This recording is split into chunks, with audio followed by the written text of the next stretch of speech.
എല്ലാവർക്കും നമസ്കാരം. ഇന്നത്തെ വീഡിയോ ഷെയർ ചെയ്യാൻ പോകുന്നത് പാവയ്ക്ക കൊണ്ടുണ്ടാക്കുന്ന പുളിങ്കറിയുടെ റെസിപ്പിയാണ്. എങ്ങനെ ഉണ്ടാക്കുന്നത് നോക്കാം. പാവയ്ക്ക ചെറിയ കഷ്ണങ്ങളായി അരിഞ്ഞെടുക്കാം. ഇനി ഇതിലേക്ക് കുറച്ച് ഉപ്പിടാം.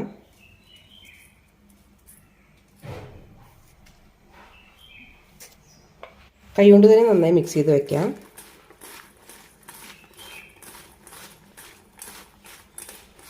അരമണിക്കൂർ ഇതേപോലെ തന്നെ അടച്ചു വയ്ക്കാം.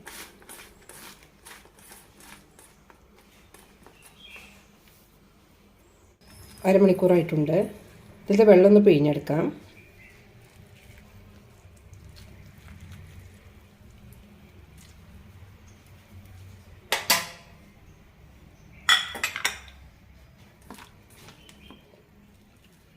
ഇങ്ങനെ ചെയ്യുമ്പോൾ കുറച്ച് കയ്പ്പ് കുറഞ്ഞ് കിട്ടും.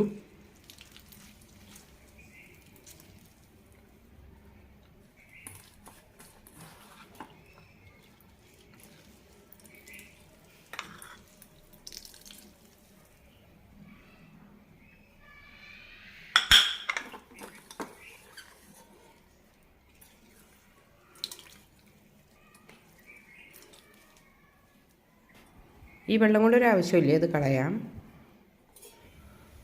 ഇനി 5 മിനിറ്റ് ഇതേപോലെ തന്നെ ഇരിക്കട്ടെ. ഇനി ഇതിലേക്കൊരു സ്പെഷ്യൽ പൊടി ഉണ്ടാക്കിയെടുക്കണം. അതിനായി 2 ടേബിൾ സ്പൂൺ വെളുത്ത എള്ള് എടുത്തിട്ടുണ്ട്. 1/2 ടീസ്പൂൺ ജീരകവും 1/4 ടീസ്പൂൺ ഉലുവയും. ഇതൊന്ന് വറുത്തെടുക്കാം.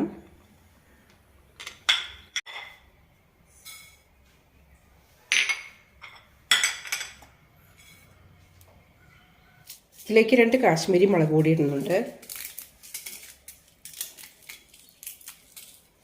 നന്നായി റോസ്റ്റ് ചെയ്തെടുക്കാം.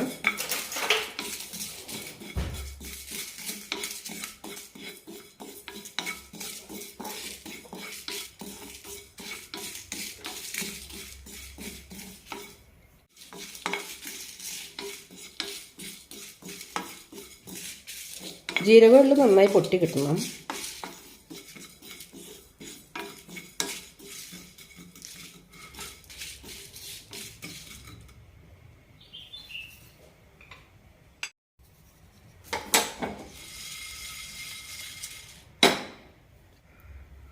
ഇത് റെഡി ആയിട്ടുണ്ട്. എടുക്കാം. തണുത്തതിന് ശേഷം നന്നായി പൊടിച്ചെടുക്കണം. ഇനി ഇതേ പാനിലേക്ക് 2 ടേബിൾ സ്പൂൺ വെളിച്ചെണ്ണ ഒഴിക്കാം. വെളിച്ചെണ്ണയ്ക്ക് പകരം നല്ലെണ്ണയും ചേർക്കാം.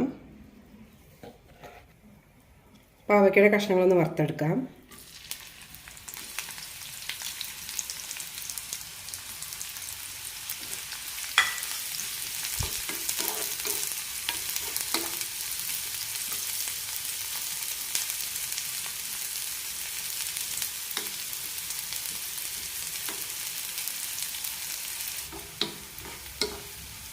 മുക്കാൽ ഭാഗം ഫ്രൈ ആയി കിട്ടണം.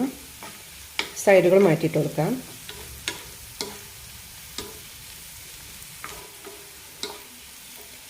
ഇത്രയായാൽ മതി. ഇതെടുക്കാം.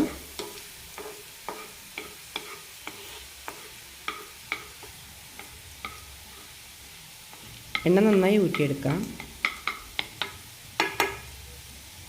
ഇതേ എണ്ണയിലേക്ക് തന്നെ കടുക് ചേർക്കാം. കടുക് പൊട്ടി കഴിഞ്ഞിട്ടുണ്ട്. സവാള ചേർക്കാം. കൂടെ തന്നെ കുറച്ച് കറിവേപ്പിലയും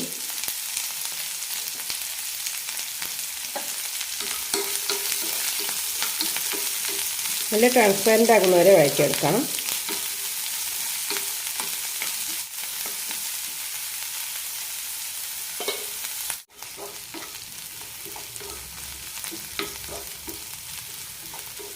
ഇത്രയും മതി. ഇതിലേക്ക് തക്കാളി ചേർക്കാം.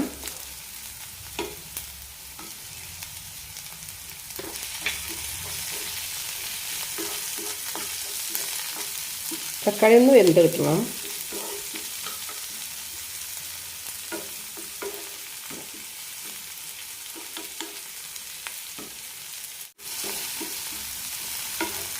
തക്കാളിയൊക്കെ വെന്തിട്ടുണ്ട്. ചെറുതായി ഒന്ന് ഉടച്ചു കൊടുക്കാം.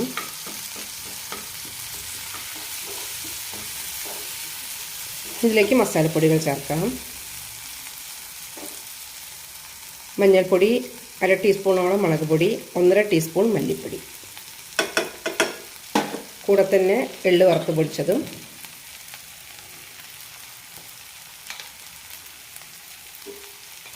ഇതിലേക്ക് പാവയ്ക്കയും ഇടാം.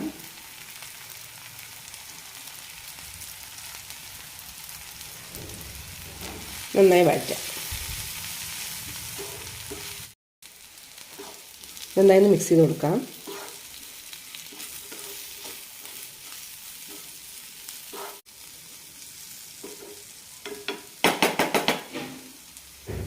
ചെറിയ നെല്ലിക്ക വലുപ്പത്തിൽ പുളി പിഴിഞ്ഞത് ഒഴിക്കാം.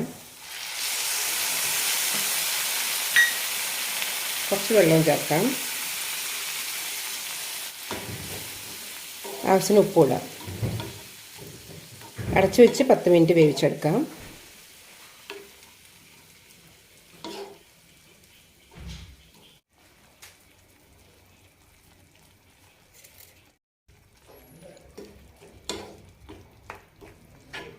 അടച്ചു വെച്ച് വേവിക്കാം. ഇടയ്ക്കൊന്ന് ഇളക്കാം. ഉപ്പ് കൂടി ഒന്ന് ചെക്ക് ചെയ്ത് വെക്കാം. കയ്പ്പയ്ക്ക ആയതുകൊണ്ട് അത്യാവശ്യം ഉപ്പ് വേണം.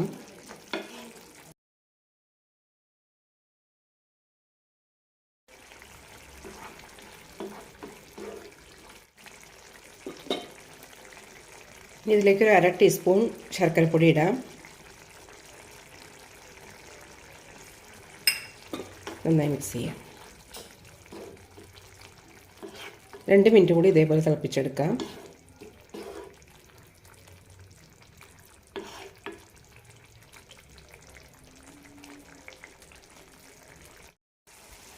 ഗ്രേവി നന്നായി കുറുകിയിട്ടുണ്ട്. ഇനി ഫ്ലെയിം ഓഫ് ചെയ്യാം.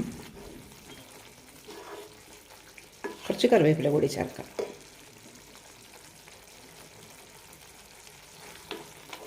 നല്ല രുചികരമായ പാവയ്ക്ക പുളിങ്കറി റെഡി ആയിട്ടുണ്ട്.